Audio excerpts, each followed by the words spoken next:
Hello, this is GamerX20 and welcome to Gaming Memories.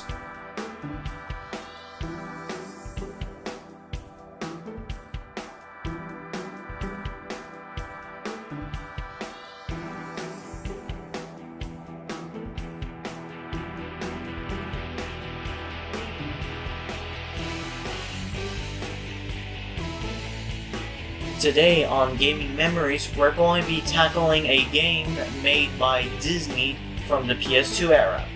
But first, let's talk about Disney in a minute. Disney. Back during the good old days when they used to make Mickey Mouse cartoons during the late 20s and early 30s, that was until in 1937 they made their first theatrical film, Snow White.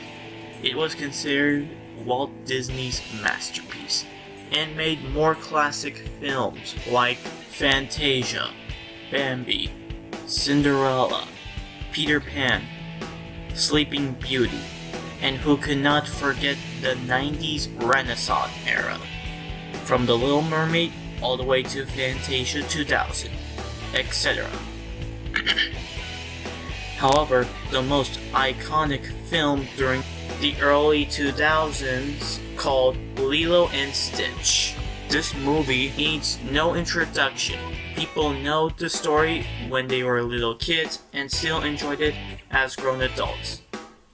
It was considered the most fan-favorite film, stepping out of the fantasy Cinderella or Snow White to the modern day of Hawaii.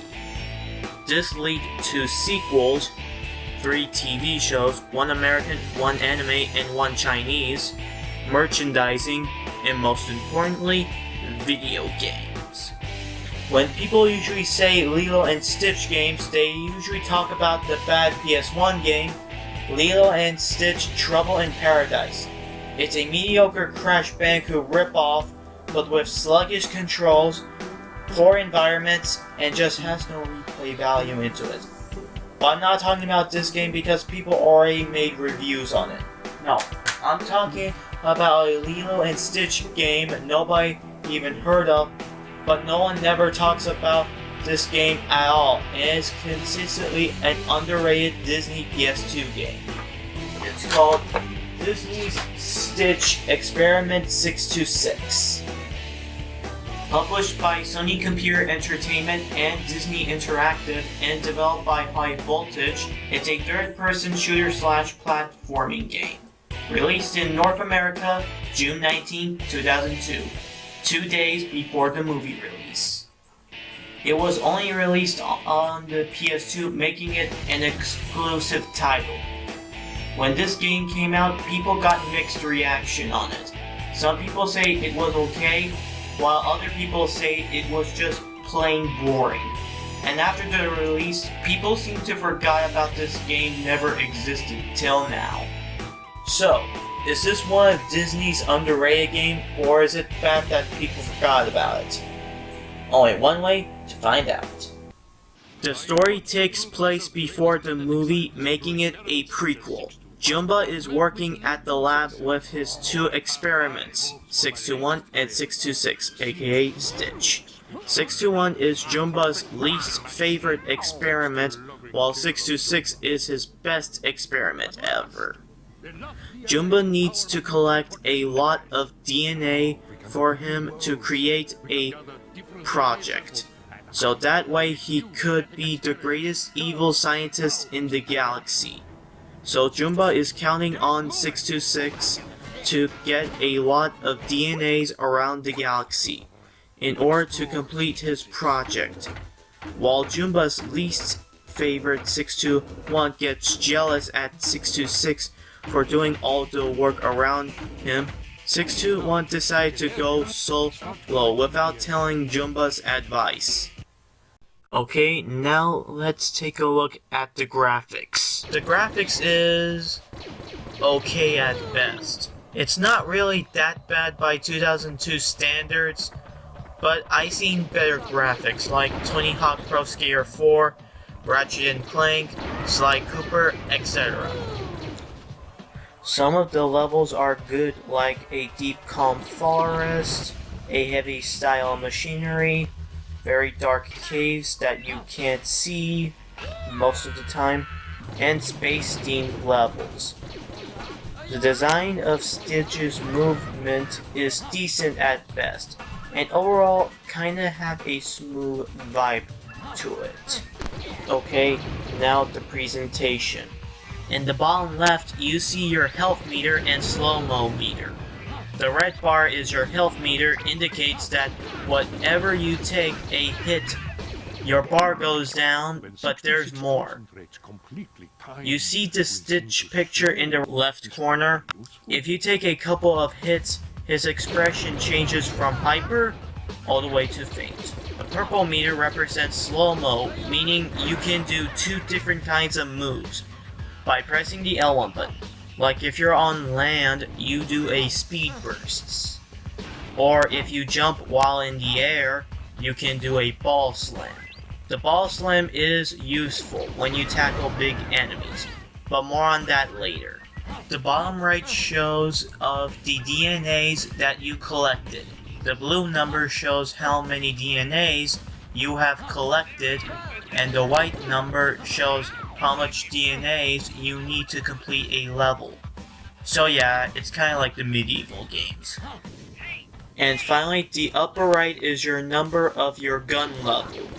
In the beginning of the level, you start out with a level 1 gun, but as soon as you upgrade your gun parts, it's upper maximum level 4, meaning your gun turned from wimpy to overpowered.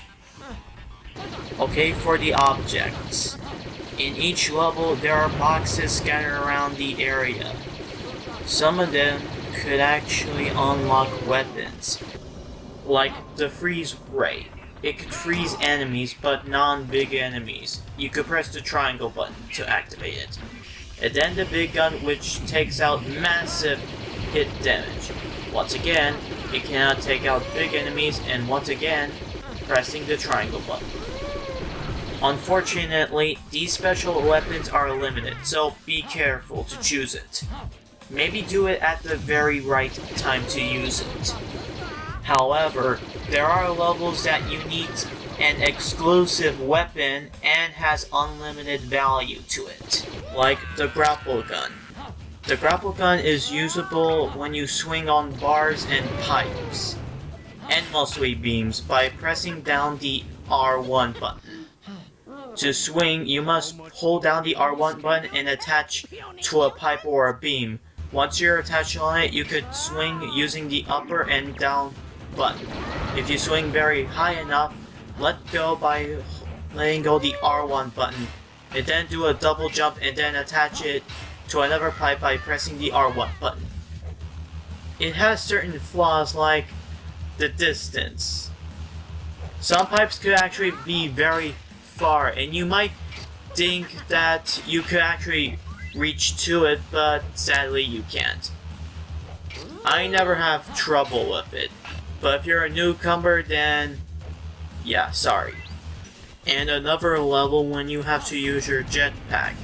The jetpack is not good.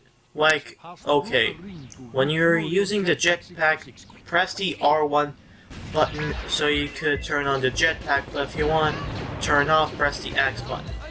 To accelerate, hold down the R1 button to move forward, but here's the problem. See that bar meter on the upper right? Basically, if you ran out of fuel, you have to refuel it, but how do you refuel it? By entering the green rings.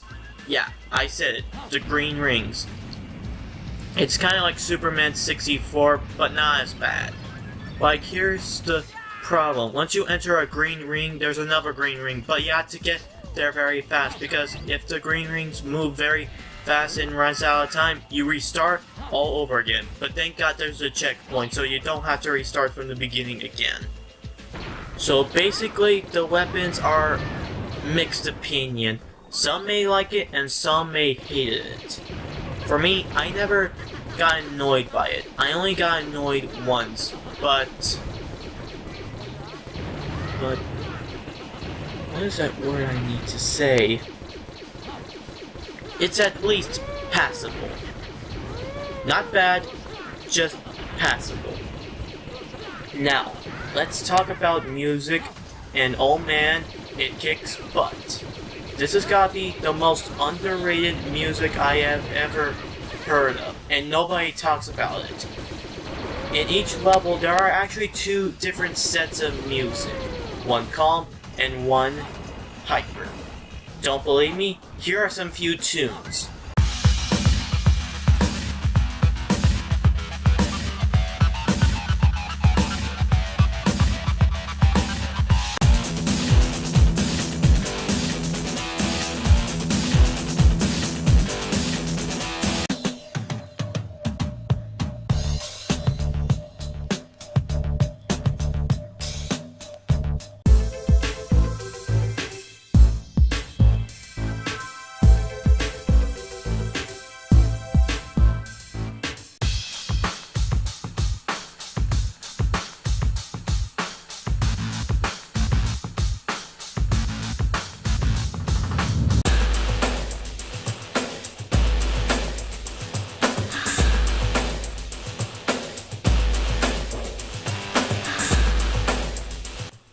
My favorite music on this game is gotta be Meet the 700s.